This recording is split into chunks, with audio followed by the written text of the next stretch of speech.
Cyberpunk 2077, a game about dystopian future that corporations control everything, to the government to gang in the streets, and at least to the game fans there is one single person who fights the most against any of that. Johnny Silverhand, the legend who came back from the dead, the man whose last dying action was one of the biggest middle fingers to the biggest corporation in the world, with a nuke at one of their headquarters. But both the world of Night City and our reality see Johnny very differently from who he truly is. A narcissistic asshole who thought everything was about him, or a martyr in the age no one dared to stand up against those in power. The one man who in his age tried everything in his power to show everyone the corruption of the world. A once hopeful person who joined the Corp army to defend the ideas he thought were just. The war, as most wars are and do, showed him the truth of the corruption of the idea he thought existed and fought for. And so, with so many others, he deserted. He would no longer serve this system. He used people and discarded them like scrap.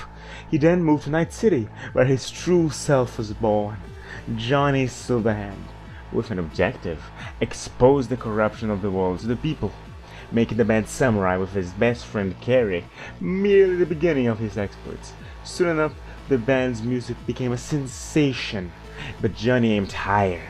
He went for a solo career, all to spread the dirty truth about the government and the corporation's inhumane acts. And when Silverhand was threatened with his past as a deserter, he then released an album saying that he was a deserter and telling about the atrocities of the government in that war, and in so changed the public view they had of the deserters from the Mexican War by showing them the truth.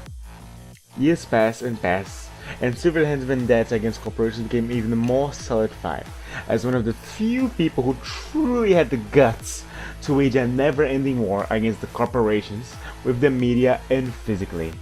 And then Silverhand made the biggest hit against Arasaka in its history, a attack that joined the city's biggest legends: Rogue, Morgan Blackhand, Adam Smasher, and Johnny Silverhand. He invaded Arasaka Tower and planted a tactical nuke in the tower, shooting his way in, and as a flying blaze of glory, fought with Adam Smasher, his arch nemesis, dying by his hands, but succeeding as the bomb goes off, destroying Arasaka Tower, eternalizing Johnny Silverhand as a legend, who was Arasaka's biggest enemy. That's what he thinks, at least. Robert John Linder. That's his real name. Before his whole life got turned around thanks to the Second Central War, a war that was supposed to take his life, but instead got that of a friend, and his left arm. And after that, he was deserted from the army, rightfully so, since the abuse of the corporation/government and the reasoning behind this war proved all his efforts were pointless. The death of his friend was pointless. He then ran away to Night City, where he spent an entire month stuck in a hotel, depressed, having nothing but regrets in his mind, staring at the ceiling.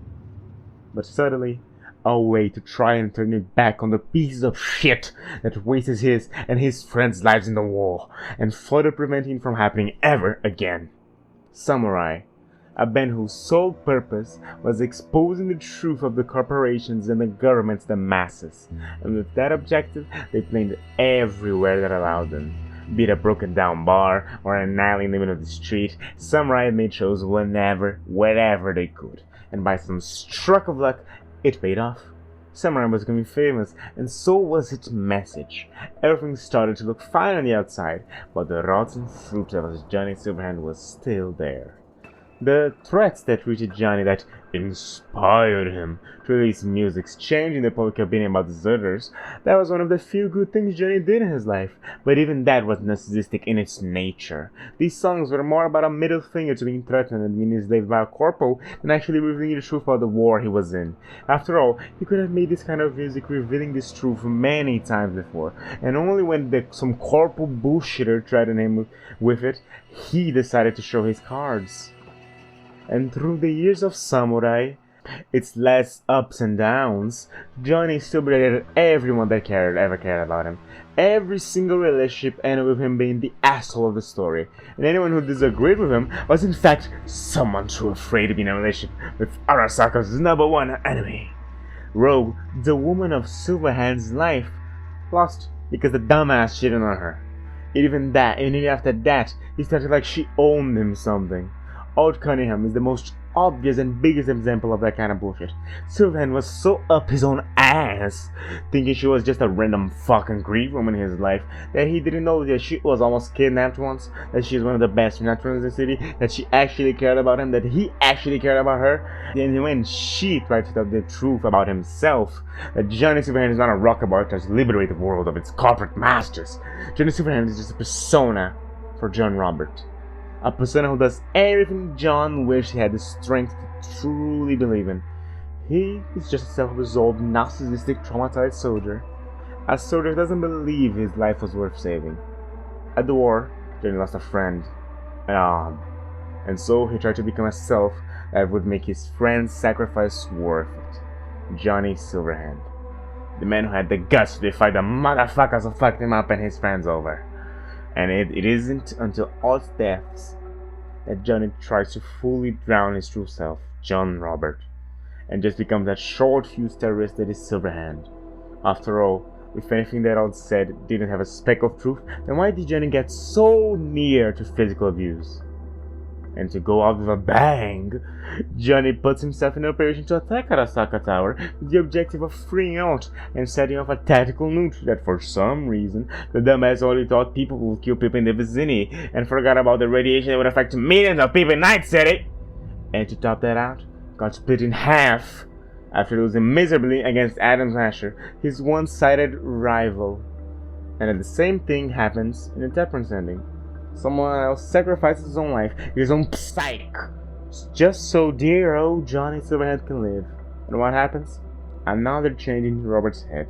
He knows he can't waste his damn near miracle that happened to him. A second chance to try again in his life, and what he does with it? He leaves Night City. He could have become a legend after the high stars like with all the resources in the world, but he chooses to move on. To become someone at least slightly normal, to try and make something positive in this world instead of screaming into the mic something he had to force himself to believe and try and make his friend's sacrifice worth it. But with the sacrifice, he finally learns his lesson. The lesson to move on and live his life as he wants, not as he should. But at the end, Johnny Silverhand was a narcissistic piece of shit tryhard who believed everyone who wasn't with him all the way was a sellout piece of shit.